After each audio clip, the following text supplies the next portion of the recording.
Question number 12. A rectangular ground is 90 meter long and 32 meter broad.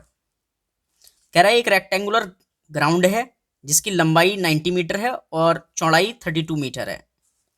In the middle of the ground there is a circular tank of radius 14 metre. इस middle के ground में जो एक है tank बना रखा है जिसकी रेडियस कितनी है 14 मीटर है. कह रहा find the cost of turfing the remaining portion at the rate of ₹50 पर स्क्वायर मीटर.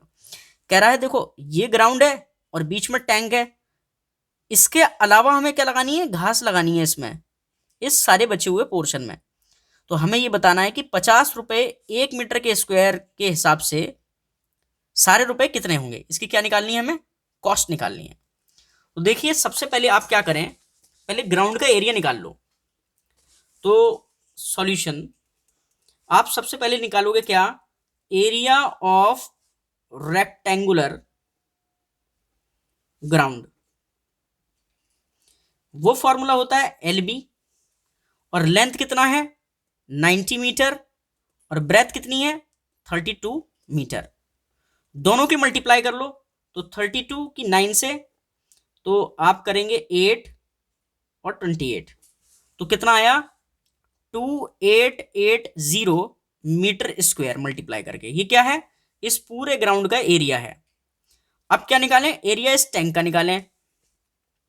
तो एरिया ऑफ सर्कुलर टैंक, तो सर्कल का एरिया क्या होता है पाई आर स्क्वायर.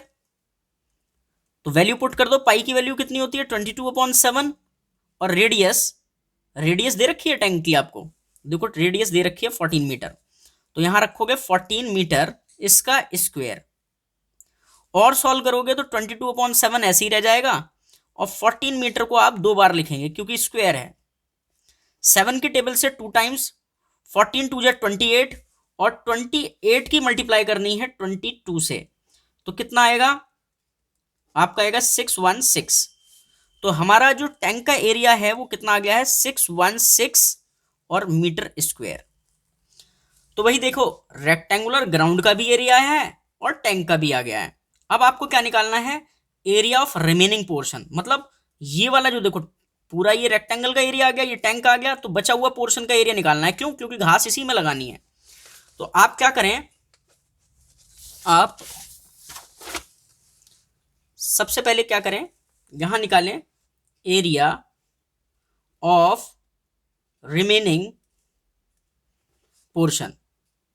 वो कैसे निकलेगा, ग्राउंड एरिया जितना भी आया है उसमें से माइनस करना पड़ेगा एरिया ऑफ टैंक. ठीक है, ग्राउंड का एरिया कितना आया है, देखो ग्राउंड का एरिया कितना आया है, ग्राउंड का एरिया आया है 2880 मीटर स्क्वायर और एरिया ऑफ टैंक कितना आया है, वो आया है 616 मीटर स्क्वायर. दोनों को आप माइनस कर लें, 2880 में से 616 माइनस कर लें तो माइनस करेंगे तो बचेगा 4622.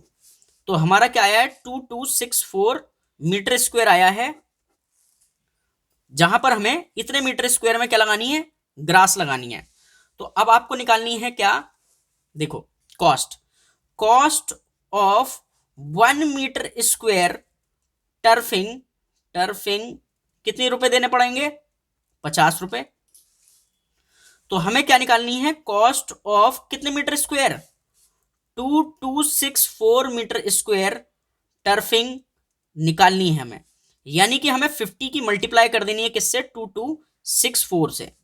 तो हमारी जो कॉस्ट निकल के आएगी वो कितनी आएगी, इसकी मल्टीप्लाई करोगे तो 1132 और 00 तो कितना आया, ये हमारा आंसर आ गया है, यही हमारा आंसर है. तो चलते हैं नेक्स्ट क्वेश्चन पर.